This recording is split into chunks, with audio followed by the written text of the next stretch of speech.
Today we're talking all about seller takeback mortgages.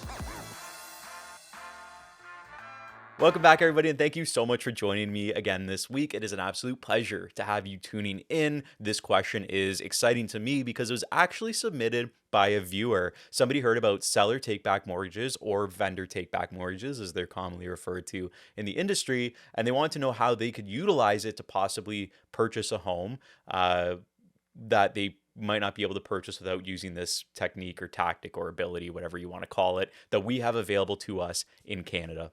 My name is Justin Little, and I'm a local real estate agent in Hamilton, Ontario, and I love making educational videos about the market. If you like this video, you like what you hear, be sure to pop a like on it because that's going to propel it in front of people like you that want to see content like this. And if you haven't already, be sure to subscribe and join our growing community. Now, let's jump into this. What is a seller takeback mortgage, aka a vendor takeback mortgage? So essentially, it is when the seller becomes the bank.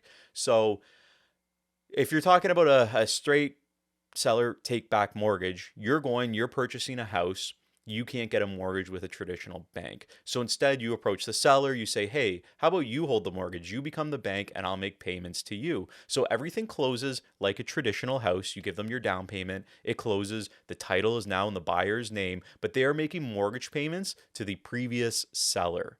So typically, this is not something we see with residential. We do see it more so with commercial properties.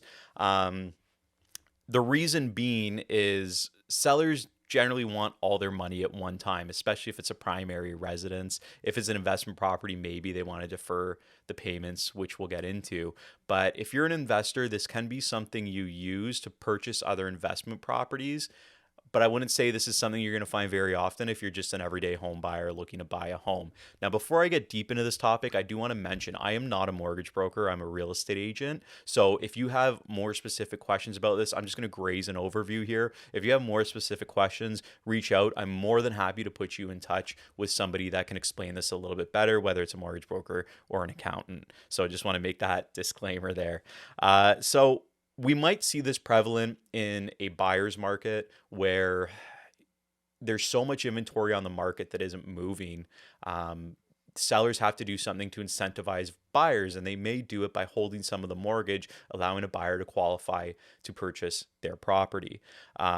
You would see it when a buyer can't qualify for conventional financing or can't qualify for an amount needed to purchase a property. You can also see it for sellers on the investment side when they are looking to get increased cash flow. So let's talk a little bit more about the buyer and seller aspect of it.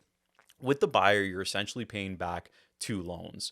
If you're going through a bank and you're using the seller takeback mortgage to cover the difference. What I mean is, say you purchase a house for $800,000, but RBC only gives you $600,000, and you have a gap between that price, the 800 and the 600. After your down payment, you don't have enough. There's a gap.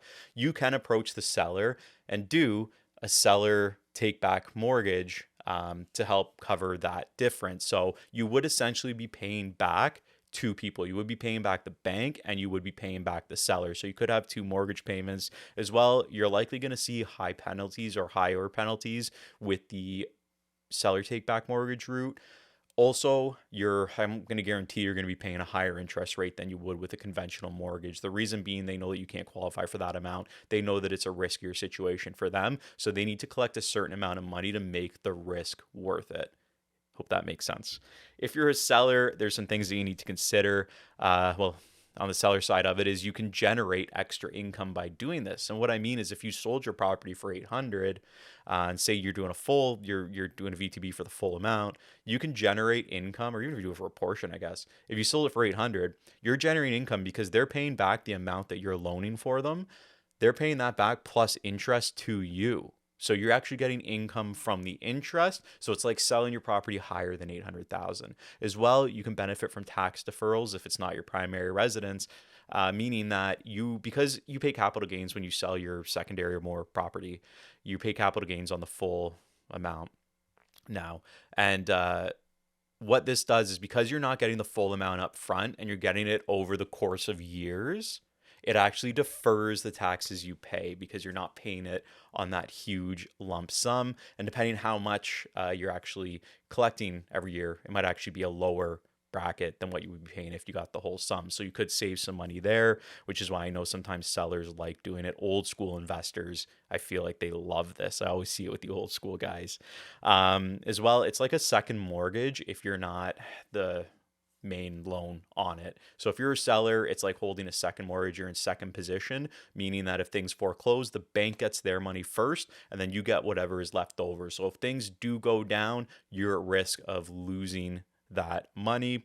You could also run into a situation where a buyer is unwilling or unable to make the mortgage payments, and you may have to go through that foreclosure process, which isn't cheap. And then you got to take the house back, and then you got to go through the process of selling it again. So it's not fun for anybody, but there is a lot of risk with it on the seller side. For buyers, I think where this is best utilized is in a short-term situation.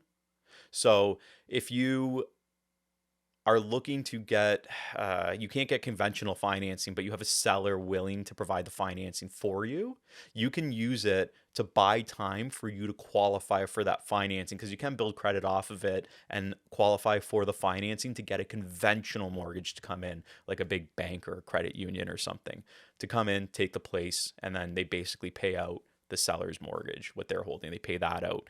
As well, the buyer, you can also use it in a gap situation where the market's going up. You can use the vendor take back or the seller take back mortgage until like the property's equity could build over time to the point that then a conventional bank would be attracted to that increased equity. So there's just a lot of benefits for a buyer.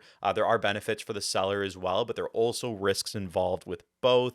I think that the main thing to take away of when this comes into play is when a buyer can't qualify for a conventional mortgage and when a seller wants to generate more income. That's how we see the perfect situation for this. So I hope that wasn't too confusing. I just wanted to graze over it. Like I said, if you want more specific information, feel free to reach out and I'll get that over to you. Anyways, I had a blast making this video. Thanks for tuning in this week, and I can't wait to talk to you again next week. Take care.